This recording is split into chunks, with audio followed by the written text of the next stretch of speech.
मामला चला गया। पार्लियामान की नहीं थी, वो स्पीकर की गलत रूलिंग थी ना, पार्लियामान की। पार्लियामान की रूलिंग अगर वो भी कर लेते ना, अपसेट नहीं हो सकती। अच्छा, फाइनेंस देखिए ना, पार्लियामान के, पाकिस्तान के अंदर चेक्स एंड बैलेंस है ना, पार्लियामान के बनाए हुए लॉ को कोर्ट लिमिटेड ग्राउंड पर खत्म कर सकती है।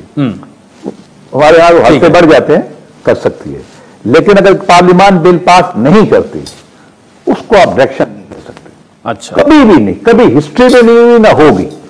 तो मतलब ये अगर गवर्नमेंट कर देती मैं है, आपको अर्ज करूं, पाकिस्तान की आइन की आर्टिकल 189 में और 190 में ये लिखा हुआ है कि जो लॉ जो सुप्रीम कोर्ट लॉ डिक्लेयर करेगी वो अदालतों में बाइंडिंग होगा। 189 में लिखा हुआ है।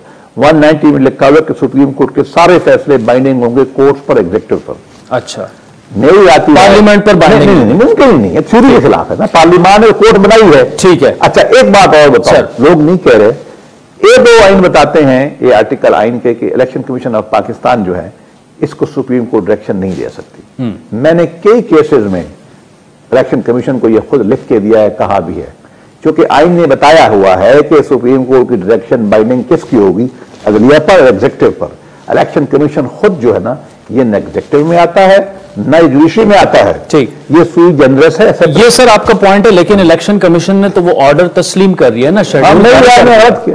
अच्छा, आप समझते हैं कि उनको नहीं करना चाहिए? आइन में लिखा 189 और 190 पढ़ लें, जो बताते हैं कि सुप्रीम कोर्ट के फैसले किस किस पे बाइंडिंग होंगे। यानी इलेक्शन कमीशन को स्टैंड लेना चाहिए था। बिल्कुल करना चाहिए। आप मुझे बताइए, एग्जीक्यूटिव फैसला करती है, वो क्या सुप्रीम कोर्ट में बाइंडिंग है? नो, सेपरेशन ऑफ पावर है ना। पाकिस्तान के आइन में पावर तकसीम है कि अदलिया की ये पावर है, पार्लियामान की ये पावर है, एग्जीक्यूटिव की ये तकसीम है। मुझे ये बताइए, एक जज फैसला करता है, क्या दूसरा जज जो है उसके खिलाफ रेट जारी करता है? नो, क्यों? वो कहते हैं कॉन्स्टिट्यूशनल ऑफिस है।